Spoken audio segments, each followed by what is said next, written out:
hello नमस्ते सेवाहरू म चाहिँ एउटा घरदेखि निस्केँ घरदेखि अब निस्केको म बारी हिँडेको बेलुका भयो 7:30 भयो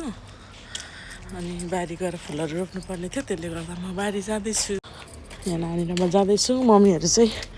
पछाडिदेखि आउँदैछ अनि पछाडिबाट आउँदैछ म अगाडिको ढोकाबाट निस्केँ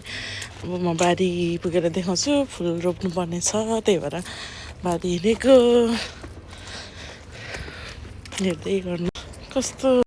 कस्तो अचम्म हुन्छ है यता चाहिँ पुरा घाम लागिरहेको छ 7:30 भयो होइन बेलुकाको 7:30 भयो घाम लागिरहेछ 9:30 10 बजीसम्म चाहिँ पुरै घाम लाग्छ यहाँ चाहिँ त्यही चाहिँ अचम्म लाग्छ म घरिघरि है कस्तो नि 10 बजी रातिसम्म पनि घाम लागिराख्ने अनि अब जाँदैछु यताबाट हाम्रो बारीमा चाहिँ अनि के छ म तपाईँहरू राम्ररी देखाउँछु के फलेको छ यहाँ त बाटो पुरा बिग्रेको छ बारीमा के रोपेको छौँ हामीले होइन यो चाहिँ एउटा बारी हो सानो बारी अर्को पनि छ ठुलो बारी उता पर छ यहाँ आइपुग्यो मम्मी र छोरी पनि आउँदैछ फाइनली आइपुग्नु आँट्यो बारीमा बाटो हुँदै जान्छु आज चाहिँ चाबी चाहिँ भाइले लिएर गएछ दुःख पाइयो अब परबाट एकछिन पर्खेर अनि टक्कसँगले पर बारीको चाबी चाहिँ यस्तो गर्नु पर्थ्यो क्या पर बारीको चाबी फाल्टै राख्नु पर्थ्यो यताको चाबी फाल्टै राख्नु पर्थ्यो यो हाम्रो बारी चाहिँ तर हामीसँग चाबी छैन अहिले यहाँ चाबी खोलेर जानु पर्यो चाबी नभएर चाहिँ अब परपट्टि पल्लो ढोकामा जाउँ न ल पल्लो ढोकामा जान्छौँ त्यहाँ कसैले खोल्दै थियो भने उनीहरूसँगै पस्छौँ होइन भने अनि सर्कम यो नानी गुडाउँदा एकछिन यो कति धेरै फल्छ यहाँ आउँदै अब भोलिपछि पाकेर पहिले हुन्छ के भन्छ घङ्गरी के भन्छ आमा नानी स्लोली यहाँ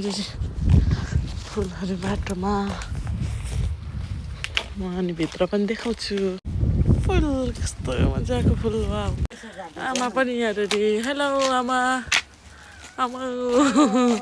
बारी हामी यस्तै जाँदैछौँ वाउ कस्तो राम्रो फल के फलेको होला चराचुरुङ्गीको लागि अरे कस्तो राम्रो देखिरहेछ बारीहरू पुरा के अरे घाम लागिरहेको छ टिलिलिलिली घाम लागेको छ कस्तो रमाइलो देखेको छ हाम्रो बारी आइपुग्यौँ हामी फाइनली यहाँनिर एकजना मान्छे एकजना हुनुहुँदो रहेछ उहाँलाई नै खोल्नु है टमाटरहरू पाकेछ टमाटर पाकेछ अब हाम्रो बारीमा चाहिँ तपाईँलाई के छ तपाईँहरूलाई देखाउँछौँ हाम्रो बारी अनि यहाँ चाहिँ हाम्रो के छ हेर्नुहोस् सेब फलिरहेको छ अनि अङ्गुर पनि फलिरहेको छ अनि यो आल्चा पनि छ अनि हाम्रो काँक्रा हाम्रो चुच्चे बिदा यस्तो मुन्टा खानुपर्ने आमा कस्तो मिठो हुन्छ त अनि यो काँक्रा यहाँ त फल्नु थालेछ हाम्रो काँक्रा खै धनियाँ ए त्यो फर्सी यति ठुलो भएको रहेछ ठुलो फर्सी उता पनि छ एउटा आमा यो फर्सी त लैजाउँ न टिपेर एकदम यो चाहिँ मुन्टा खाने यो फर्सीको पत्ता र यो फुल चाहिँ सार्नु आएको हामी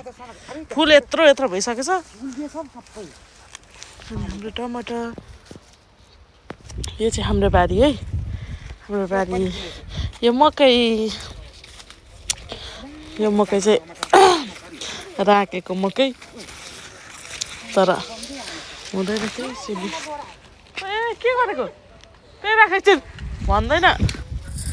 अनि यो चाहिँ फुलहरू वाह राम्रो फुल छ यो चाहिँ हाम्रो टमाटर किन टमाटर के भयो अरे आमा के भयो अरे टमाटर आइरहेछ त यहाँ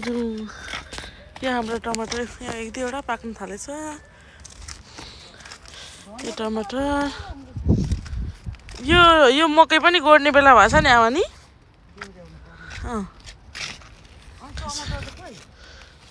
टमाटर यो टमाटर लहरा जाँदैन क्या नि फर्सीको मुन्टा टिपौँ अलिकति आमा फर्सीको मुन्टा टिपौँ अलिकति किन भनेको यहाँ न यहाँ यो ठुलो फर्सीको सेतो गट्टा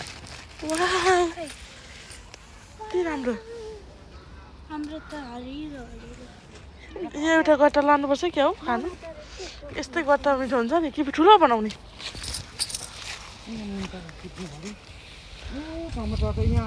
तर मुन्टा टिप्यो भने गट्टा लाग्दैन भनेको होइन आमा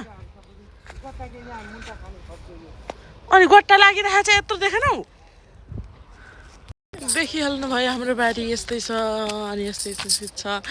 अब चाहिँ बाई बाई सबैजनालाई अब अर्को भ्लगमा फेरि पनि भेटौँला